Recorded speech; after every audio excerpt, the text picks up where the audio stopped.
जय मसीह। आज के लिए वचन का विषय है सेवा संगति की जरूरत हमें क्यों है। सेवा संगति एक विश्वासी के लिए क्यों जरूरी है। परमेश्वर के पास में हमें देने के लिए बहुत सारी बातें हैं। परमेश्वर के पास में उसके आत्मिक संतान को देने के लिए उसके पास में बहुत कुछ है। उसी प्रकार से शैतान के पास भी आपको और मुझे देने के लिए बहुत कुछ है। परमेश्वर के पास भी हमें देने के लिए बहुत कुछ है, शैतान के पास भी हमें देने के लिए बहुत सारी बातें हैं। उदाहरण के लिए 2 तीमोथी 1:7 में परमेश्वर का वचन कहता है, क्योंकि परमेश्वर ने हमें भय के नहीं परंतु शक्ति और प्रेम और संयम की आत्मा दी है। लूका रचित सुसमाचार 13:11। वहाँ एक स्त्री थी जिसे 18 वर्ष से एक दुर्बल करने वाली दुष्ट आत्मा लगी थी और वह कुबड़ी हो गई थी और किसी रीति से सीधी नहीं हो सकती थी। इस 2 पद में 2 तीमोथी 1:7 और लूका रचित सुसमाचार 13:11 पद में 2 प्रकार के आत्मा के विषय में बताया गया है। एक आत्मा है शक्ति का आत्मा, हालेलुया। एक आत्मा कौन सी आत्मा है? शक्ति का आत्मा। और ये शक्ति का आत्मा कौन देता है? कौन देता है? परमेश्वर देता है। शक्ति का आत्मा परमेश्वर देता है, लेकिन दुर्बल करने वाले आत्मा कौन देता है? शैतान देता है। देने के लिए शैतान के पास में भी है। उदाहरण के लिए एक बात क्या है, शैतान भी देता है बहुत सारी बात। उनमें से एक बात क्या है शैतान के पास में, वो हमें दुर्बल करना चाहता है। उसके पास में दुर्बल करने वाली आत्मा है। वो आपको और मुझे कमजोर बनाना चाहता है। वो आपको और मुझे दुर्बल करना चाहता है। वो आपको और मुझे निष्क्रिय बनाना चाहता है। वो आपको और मुझे बेबस, लाचार बनाना चाहता है। शैतान आपको और मुझे अकेला रखना चाहता है, अकेला बनाना चाहता है। लेकिन परमेश्वर चाहता है कि आप और हम, आप और मैं दुर्बल न हो परंतु शक्तिशाली हो। परमेश्वर चाहता है आप और मैं मजबूत बने। परमेश्वर चाहता है कि आप और मैं शक्तिशाली बने। इसलिए वो आपको और मुझे शक्ति का आत्मा देता है, लेकिन शैतान देता है दुर्बल करने वाली आत्मा। आज का हमारा विषय क्या है? सेवा संगति हमारे लिए क्यों जरूरी है। सेवा संगति में हमको क्यों चलनी चाहिए, चलने से क्या होगा, नहीं चलने से क्या होगा, इस विषय पर तो हमारा विषय ये है। और मैंने आपको बताया परमेश्वर क्या चाहता है। बोलिए, परमेश्वर क्या चाहता है? हम लोग मजबूत बने, हम लोग शक्तिशाली बने, हम लोग सामर्थी बने। और शैतान क्या चाहता है? हम लोग कमजोर बने, हम लोग दुर्बल बने, हम लोग लाचार हो जाएं, हम अकेले हो जाएं। शैतान चाहता है हम लोग निष्क्रिय हो जाएं। शैतान चाहता है। अब जब हम वचनों में पढ़ते हैं तो परमेश्वर कभी नहीं चाहा कि हम अकेला रहें। मनुष्य सामाजिक प्राणी है। मनुष्य सामाजिक प्राणी होने के कारण परमेश्वर ने जब आदम को बनाया तो आदम को देखने के बाद में परमेश्वर ने पहली बार कहा उत्पत्ति 2:18 में कि आदम का अकेला रहना अच्छा नहीं है।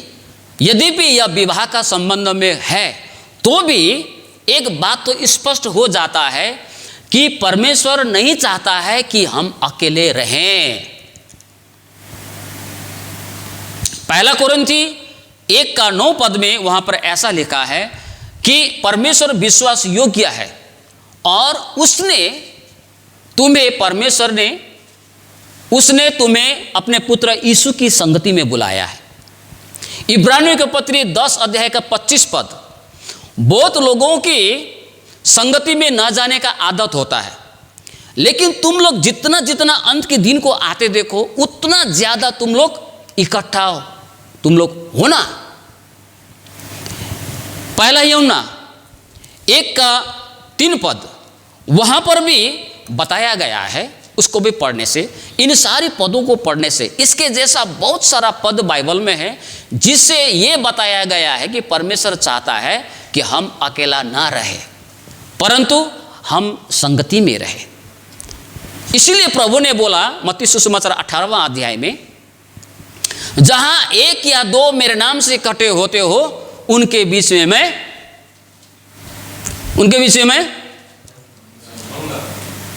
मैं होऊंगा। क्या कहा प्रभु यीशु ने? प्रभु यीशु ने क्या कहा? अभी मैंने क्या बोला? हाँ, वो है 1 या 2 नहीं, 2 या 3। इस बात को याद रखना है। प्रभु ने 1 या 2 नहीं बोला है, मैं यही सुनना चाहता था, है ना? दानियल भाई ने बोला प्रभु ने 1 या 2 नहीं बोला, लेकिन प्रभु ने कितना बोला? 2 या 3। एक में संगति नहीं होता है, एक जन में संगति नहीं होता है। संसार में बहुत सारे ऐसे विश्वासी हैं, मैंने उद्धार पाया तो मुझे क्यों संगति का आवश्यकता है, मुझे क्यों चर्च में जाना है, मुझे क्यों घरेलू सेवा में जाना है, क्यों मुझे उपवास प्रार्थना की सेवा में जाना है, कहने वाले बहुत सारे ऐसे विश्वास में जीने वाले लोग हैं। लेकिन उसको ये नहीं पता कि परमेश्वर ने हमें संगति में रहने के लिए बुलाया है। हालेलुया। परमेश्वर चाहता है कि हम संगति में रहे, लेकिन शैतान क्या चाहता है? शैतान चाहता है आप अकेले रहे। शैतान आपको दुर्बल करना चाहता है, शैतान आपको कमजोर बनाना चाहता है, लेकिन परमेश्वर चाहता है आपको मजबूत बनाना। हमें वो चाहता है, इसलिए तो क्या देता है? वो शक्ति का आत्मा देता है ताकि हम आत्मिक जीवन में मजबूत हो। अब प्रश्न आया, शैतान एक विश्वासी को कमजोर कैसे बनाता है? शैतान एक विश्वासी को दुर्बल कैसे बनाता है? वो कैसे कमजोर बनाता है? आज मैं आपको पुराने नियम का एक घटना में ले जाना चाहता हूं। पुराने नियम का एक घटना को हम लोग ध्यान से सुनेंगे, ध्यान से पढ़ेंगे, ध्यान से समझेंगे कि वो घटना क्या वर्णन करता है और वो हमारे लिए क्या मायने रखता है, उसका मतलब हमारी जिंदगी में, हमारे आत्मिक जीवन में किस प्रकार से जुड़ा हो, वो घटना हमारे आत्मिक जीवन से कैसे जुड़ा हुआ है। पहला शामूएल की पुस्तक, पहला शामूएल, जिसके पास में बाइबल हो खोल ले, ध्यान से सुनना है। ये सभी के लिए है, ये उन लोगों के लिए है जो समझता है कि मुझे मजबूत होना है। पहला शामूएल 13:19, 20, 21।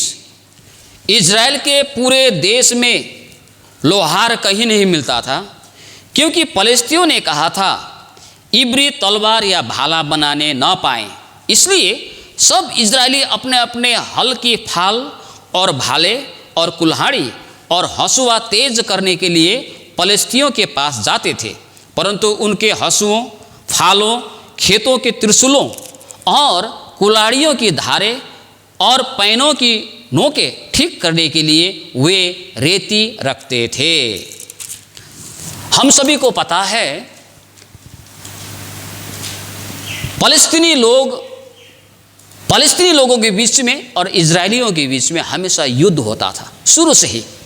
कई बार बाइबल में हमको घटना मिलता है, ये दोनों जाति, जो कौन सा जाति है, फलस्तीनियों और इजरायलियों के बीच में हमेशा युद्ध हुआ करता था। तो यहाँ पर इस जो बाइबल खंड को मैंने पढ़ा, यहाँ पर फलस्तीनियों ने एक बुद्धि को लगाया है, फलस्तीनियों ने एक आइडिया को लगाया। क्या लगाया? इन लोगों ने क्या किया, इजरायलियों के ऊपर में विजय पाने के लिए, जब इन्होंने इजरायलियों के पीछे कई बार इजरायलियों ने परमेश्वर के आज्ञा उल्लंघन करने के कारण कितनी बार इजरायली लोग दूसरे जाति के अधीन में हो गए, दास दासी बनना पड़ा। तो फलस्तीनियों ने जब अधिकार किया इजरायलियों को, तो इन्होंने क्या किया पता है? इजरायलियों के बीच में जो हाथ हथियार जो बनाने वाला था, हाथ हथियार मतलब अभी का ज़माना में हाथ हथियार क्या होता है?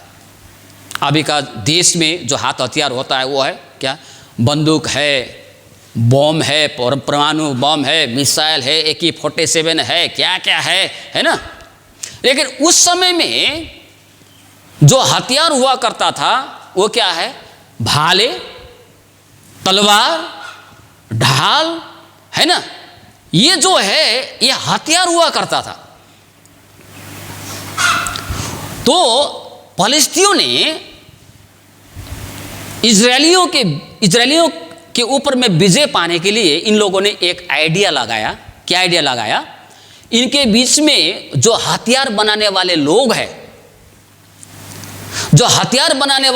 हैं, इनके बीच से हमको हटाना है, इनको जब्त करना है, इनको उठाना है, इनको कैद करना है, ताकि इजरायली लोग अपने हथियार ना बनाने पाए।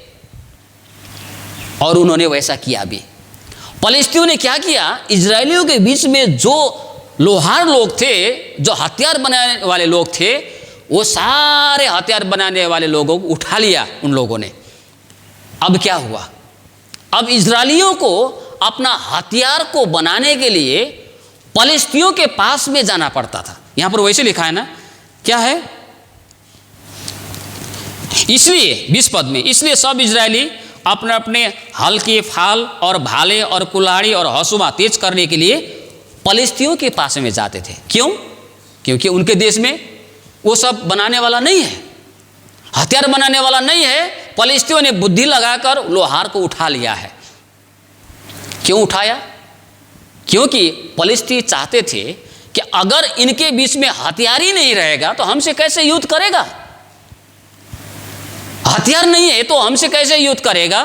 और जब युद्ध करने आएगा तो इनको हार का सामना करना पड़ेगा, क्योंकि हमारे हाथ में तो हथियार होगा लेकिन ये लोगों के पास में तो हथियार नहीं होगा। इसलिए हम लोग इनको गिरा पाएंगे, इन लोग को हरा पाएंगे, इन लोगों के ऊपर में हम लोग विजय पाएंगे। ये लोग कमजोर हो जाएगा, ये लोग दुर्बल हो जाएगा, ये लोग लाचार हो जाएगा, चाह के भी कुछ नहीं कर पाएगा, क्योंकि इनके पास में हथियार नहीं होगा बोल के फलस्तीनी लोगों ने उनके बीच से जो लोहार लोग थे, जो छुरी बनाने वाले, जो तलवार बनाने वाले, जो ढाले बनाने वाले, भाले बनाने वाले, सब लोगों को, लोहार लोगों को उठा लिया।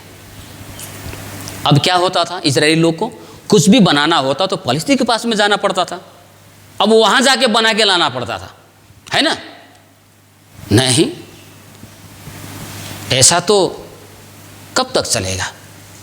ऐसा तो कब तक चलेगा? ऐसा तो ना हो। ऐसा होने से तो हमारे हाथ में हथियार नहीं रहेगा, हमारा हथियार तो बोधा हो जाएगा। हमारे हाथ में हथियार नहीं होगा तो हम लोग कैसे युद्ध करेंगे? इजरायली लोग परमेश्वर का संतान था। अगर फलस्तीन लोग ने एक बुद्धि लगाया तो इन्होंने भी एक बुद्धि लगाया। क्या बुद्धि लगाया? 21 पद, परंतु उनके हंसुओं, फालों, खेतों के त्रिशूलों और कुल्हाड़ियों की धारे और पैनों की नोके ठीक करने के लिए वे रेती रखते थे। हालेलुया। क्या रखते थे? रेती रखते थे।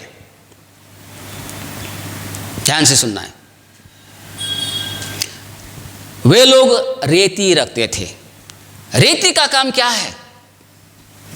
हथियारों को तेज करना, हथियारों को चमकाना, हथियारों को धार करना, नुकीले बनाने का काम रेती करता है। तो यहां पर इजरायलियों ने क्या किया? कितना दिन तक हम दूसरे के पास में जाके अपने हथियारों को तेज करते रहेंगे? इससे अच्छा भले ही हमारे बीच में हथियार न हो, लोहार न हो, बनाने वाले न हो, लेकिन हम लोग हर एक घर में हम लोग रेती रखेंगे। रेती से हमारे हथियारों को हम लोग तेज करेंगे। इसके सहारे इजरायलियों ने विजय पाया, इजरायलियों ने जीत हासिल किया। हालेलुया। पलिश्ती शैतान के जगह पर रखिए आप। जिस प्रकार पलिश्ती नहीं चाहते थे कि इजरायलियों के पास में हथियार हो, उसी प्रकार से शैतान नहीं चाहता है कि आप और मैं परमेश्वर के हथियार को धारण करें। परमेश्वर के हथियार को धारण करें। क्यों? अगर हथियार है तो युद्ध करेगा तो विजय पाएगा, जीत हासिल करेगा। पलिश्ती ने सोचा अगर हथियार ही नहीं रहेगा तो युद्ध कैसे करेगा? युद्ध करने भी आएगा तो ये लोग हार जाएगा, हम लोग विजयी बनेंगे। शैतान सबसे पहले हमें कमजोर बनाएगा। शैतान सबसे पहले हम सभी को दुर्बल बनाएगा। कैसे?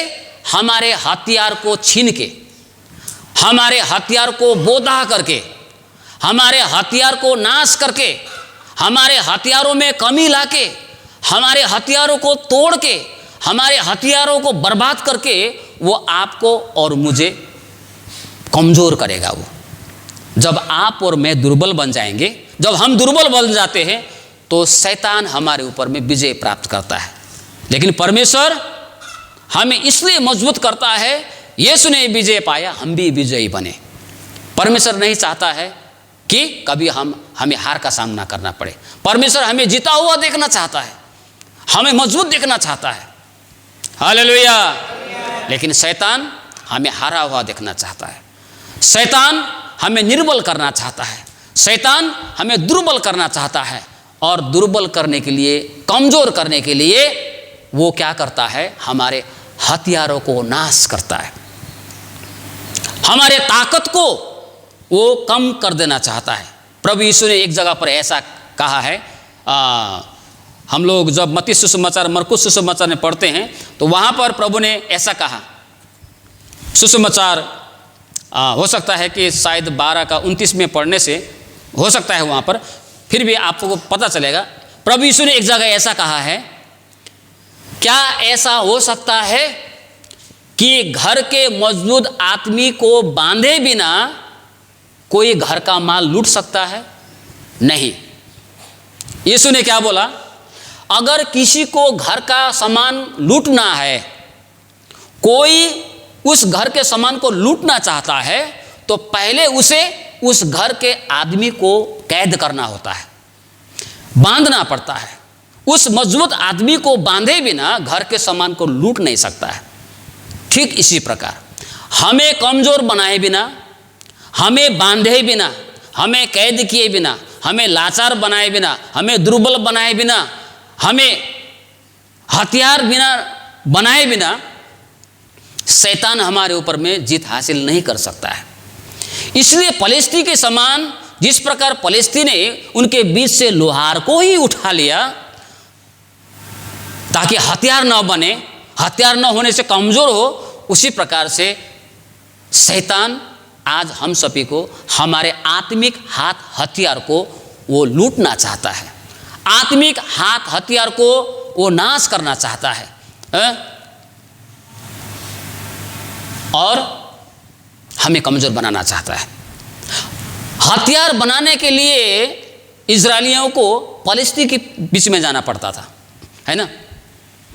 आज हमारे आत्मिक हाथ हथियार को नुकीले करने के लिए विश्वासी लोग सेमिनारों में जाते हैं, दूर दूर कन्वेंशन में जाते हैं, दूर दूर सेवकाई में जाते हैं, चंगाई सभा में जाते हैं, सम्मेलन में जाते हैं, यहाँ से वहाँ दूर दूर तक वो लोग सेवा संगति में जाते हैं, है ना। अच्छा है, जाना चाहिए। इस्राएली लोग भी गया पलिश्ती के बीच में अपने धार को नुकीले करने के लिए, धार को मजबूत करने के लिए, अपने अपने हथियार को धार कर बनाने के लिए, है ना।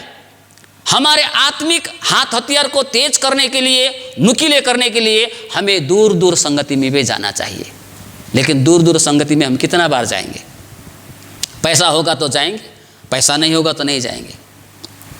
इसलिए उन्होंने कितना जाएंगे पलिश्ती के बीच में जाके, सोच के इससे अच्छा है हम घर में ही रेती रखें। हालेलुया। ताकि हमारे आत्मिक हाथ हथियार हम घर में ही तेज कर सके। आप हमेशा दूसरी जगह जाके आप शिक्षा नहीं ले सकते हैं। हमारे पास में आत्मिक रेती संगति होनी चाहिए। ये रेती जो संगति के समान है, जिस प्रकार रेती हथियारों को तेज करता है, उसी प्रकार से सेवा संगति हमारे आत्मिक हथियार को तेज करता है। आमीन, हालेलुया। देखिए इफिसी 6:10 से नीचे, इसलिए प्रभु में और उसकी शक्ति के प्रभाव में बलवंत बनो। आमीन। परमेश्वर का वचन क्या कहता है? परमेश्वर क्या चाहता है? बलवंत बनो। नीचे कहता है बलवंत बनो, परमेश्वर के सारे हथियार बांध लो कि तुम शैतान की युक्तियों के सामने खड़े रह सको। क्यों? परमेश्वर के सारे हाथ हथियार हमें क्यों बांधना है, क्यों लेना है? ताकि शैतान के सामने खड़े रह सको। तेरा पद शैतान का सामना कर सको, तेरा पद के उसी भाग नीचे स्थिर रह सको, है ना। और इसी प्रकार से शैतान के तीरों को बुझा सको। 16 पद में आत्मिक हाथ हथियार धारण करना है, शारीरिक हाथ हथियार नहीं। शारीरिक हथियार शारीरिक लड़ाई है। नीचे कहता है हमारा यह मलयुद्ध लहू और मांस से नहीं है, शरीर से नहीं, लेकिन हमारा ये युद्ध क्या है? आत्मिक युद्ध है। अगर युद्ध आत्मिक है तो हथियार भी आत्मिक होने चाहिए। और हमारा आत्मिक हथियार क्या है? आत्मिक हथियार 14 पद से सत्य, धार्मिकता, सुसमाचार, विश्वास, उद्धार, परमेश्वर का वचन, प्रार्थना, मध्यस्थ की प्रार्थना। लगभग 8 आत्मिक हाथ हथियार यहां पर दिया है। आत्मिक हाथ हथियार। सत्य बोलो, सत्य में जियो, सच्चाई का जीवन जियो। सच्चाई का शिक्षा कहाँ मिलता है? संगति में। सच्चाई में अगर हमको मजबूत बनना है, सत्य के मार्ग में हमको चलना है, तो ये हथियार कहाँ नुकीला किया जाएगा? संगति में, सेवा संगति में ये हथियार नुकीला किया जाएगा। परमेश्वर की धार्मिकता में बढ़ते जाना है। 2 कुरिन्थी 3:18 अंश करके बदलते जाते हैं। अगर हम चाहते हैं कि हम सच्चाई में बढ़े, सच्चाई में जिए, सच्चाई में चले, जितना हम संगति में चलेंगे उतना ही। क्योंकि संगति में क्या होगा? संगति में हमें उत्साह प्राप्त होगा, संगति में हमको शिक्षा मिलता है, संगति में हमको प्रेरणा मिलता है। संगति में चलने से तो हमारा सत्य रूपी हथियार नुकीला होते जाएगा, धारिला होता जाएगा, तेज होते जाएगा। धार्मिकता, परमेश्वर की धार्मिकता में बढ़ना है। आज 2 बड़ा, कल 4 बड़ा धार्मिकता में बढ़ना है। कैसे? संगति में चलकर। सुसमाचार भी हमारा एक हथियार है।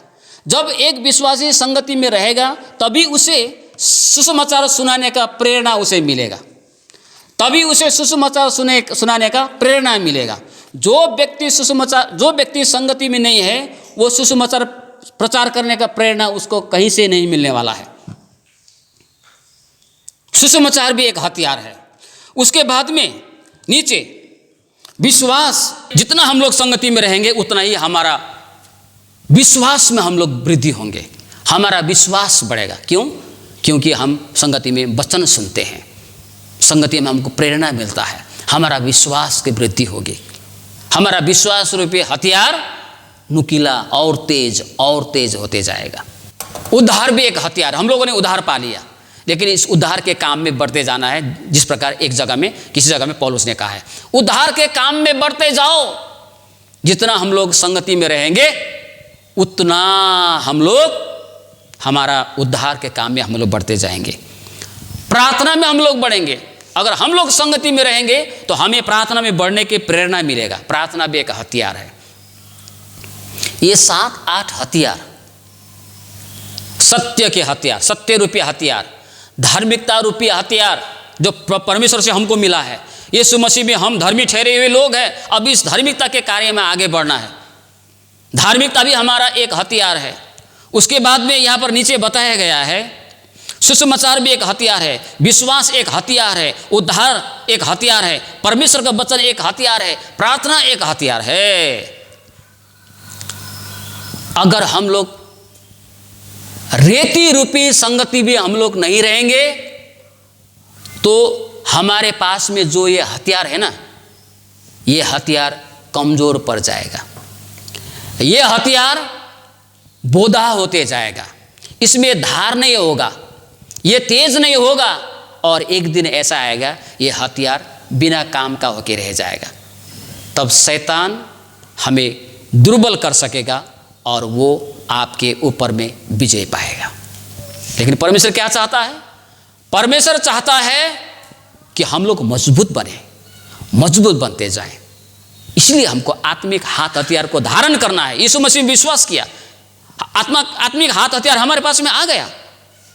लेकिन जब दिन बीतते जाता है, अगर हम लोग सेवा संगति में हम लोग कमजोर हो जाएंगे तो हमारा आत्मिक हाथ हथियार, वो उसका धार, उसका तेज फीका पड़ जाएगा, कमजोर पड़ जाएगा। और एक दिन ऐसा समय आएगा हमारे पास में हाथ हथियार, आत्मिक हाथ हथियार रहेगा ही नहीं तो हम युद्ध कैसे करेंगे?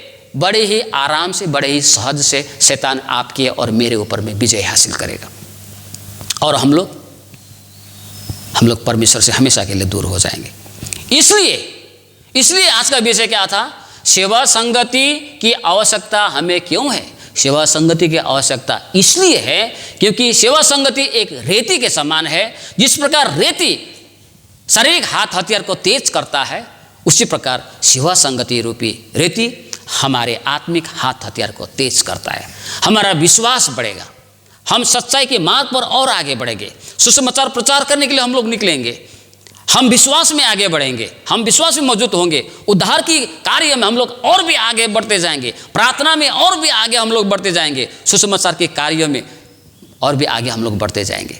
क्योंकि संगति तेज करने का काम करेगा रेती के रूप में। हालेलुया।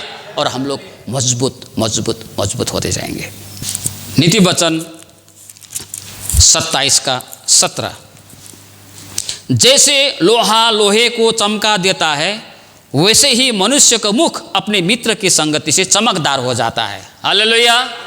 जैसे लोहे लोहा को चमकाता है, उसी प्रकार एक विश्वासी की संगति दूसरे विश्वासी का चेहरा, जीवन को चमका सकता है। लेकिन अगर हम अकेले रहेंगे तो हम निराश हो जाएंगे, हमारा आत्मिक हाथ हथियार दुर्बल पड़ जाएगा, कमजोर पड़ जाएगा, और क्या होगा? हम लोग परमेश्वर से दूर हो सकते हैं। इसलिए हिब्रू में, इब्रानियों की पत्री में 10:25 में इस प्रकार से लिखा है ना, जितना अंत के दिन आते देखो उतना और भी इकट्ठे होना मत छोड़ो, इकट्ठे हो, जमा होकर सेवा संगति करो, बोल के पौलुस ने उस प्रकार से लिखा है। उपदेशक 10:10 पद में, एक से भला दो, एक गिरे तो गिरे उठाने वाला कोई नहीं होता है, धिक्कार है उस व्यक्ति को। लेकिन एक जहां है वहां अगर दो है तो क्या होगा? उसमें मजबूती आएगा, उसमें अच्छाइयां हैं। इसलिए हमें सेवा संगति में कमजोर नहीं होना है। जितना आप सेवा संगति में चलेंगे उतना आपका आत्मिक हाथ हथियार तेज होते जाएगा। हालेलुया। प्रकाशित वाक्य 11 पद में, 3:11 में, मैं शीघ्र ही आने वाला हूं, जो कुछ तेरे पास है उसे थामे रह। प्रकाशित वाक्य 2:25, पर जो तुम्हारे पास है उसको मेरे आने तक थामे रहो। प्रभु चाहता है कि प्रभु के आने तक जो कुछ उसने हमको दिया है, उसने हमको क्या दिया? सच्चाई हमारे पास में है, धार्मिकता है, प्रभु से मिला हुआ विश्वास है, उद्धार है, परमेश्वर का वचन है, सुसमाचार है, उन सारी वस्तुओं को हमें थामे रखना है, उसको बोधा होने नहीं देना है। उसको क्या करना है? उसको हमेशा चमका के रखना है। कैसे चमकता है? रेती की द्वारा। शारीरिक हाथ हथियार चमकाना पड़ता है, नुकीला बनाना पड़ता है, तेज बनाना पड़ता है। आत्मिक रेती संगति, संगति, सेवा संगति, जब हम चलते हैं हमारे आत्मिक हाथ हथियार तेज रहता है, नुकीला रहता है और वो मजबूत होते जाता है, और हम जब युद्ध करते हैं तो हम लोग विजय पाएंगे। आमीन, हालेलुया। एक पद पढ़ के मैं अंत करना चाहता हूँ। यिर्मयाह 17 अध्याय 13 वचन। हे यहोवा, हे इज़राइल के आधार, जितने तुझे छोड़ देते हैं वे सब लज्जित होंगे। जो तुझसे भटक जाते हैं उनके नाम भूमि ही पर लिखे जाएंगे, क्योंकि उन्होंने बहते जल के सोते यहोवा को त्याग दिया है। हम लोग लज्जित होंगे जब हम सेवा संगति में हम लोग कमज़ोर पड़ जाएं। क्यों लज्जित होंगे? क्यों अपमानित होंगे? हाथ हथियार कमज़ोर पड़ चुका है, हम लोग हार जाएंगे, हम लोग पराजय होंगे और हम लोग अपमानित होंगे। लेकिन जब हमारे पास में जो हथियार है वो मौजूद होंगे, नोकीला होगा, तीखा होगा, तेज होगा, युद्ध करेंगे, हम लोग विजय पाएंगे। इसलिए सेवा संगति हमारे लिए जरूरी है, इसलिए सेवा संगति हमारे लिए महत्वपूर्ण है, आवश्यकता है। आमीन। आप भी जितने बाहर में हैं, आप घर से बाहर काम करने के लिए गए हैं, विभिन्न जगहों पर होंगे, विभिन्न शहर में होंगे, मैं आप इस वीडियो को देखने वाले जितने भी बाहर में हैं, अपने घर से आप पैसा कमाने गए हैं, धन कमाने गए हैं, आप खुद को होशियार रखें, अब सचेत रहें, कहीं आप संगति से वंचित ना हो। यदि आप वहाँ पर है, आपको अवकाश मिले, अवसर मिले, तो आस पड़ोस कहीं पर सामने में अगर चर्च होगा तो वहाँ पर आप ज़रूर जाएं। मैं आप लोगों से कह रहा हूँ, जो लोग घर छोड़ के बाहर काम करने के लिए गए हैं, घर छोड़कर बाहर काम करने के लिए गए हैं, मैं आपसे बोल रहा हूँ प्रियो, आप गए हैं आपकी आवश्यकताओं को देख के, आपकी ज़रूरत को देख के, लेकिन शैतान आपके ऊपर विजय न बनने पाए। आप नज़दीकी कलीसियाओं को देखते हुए, कोई चर्च हो या कोई फेलोशिप हो, उधर भी यदि हो रहा है तो आपको अवसर मिलने से आप जरूर जाना है, वहाँ पर जाके संगति करना है। संगति विहीन आप मत रहिए, सेवा संगति में खोज के जाना है, ढूंढ के जाना है, आप जहाँ भी है वहाँ पर, ताकि आपके पास में जो हथियार है वो बोधा न होने पाए, वो निष्क्रिय न होने पाए।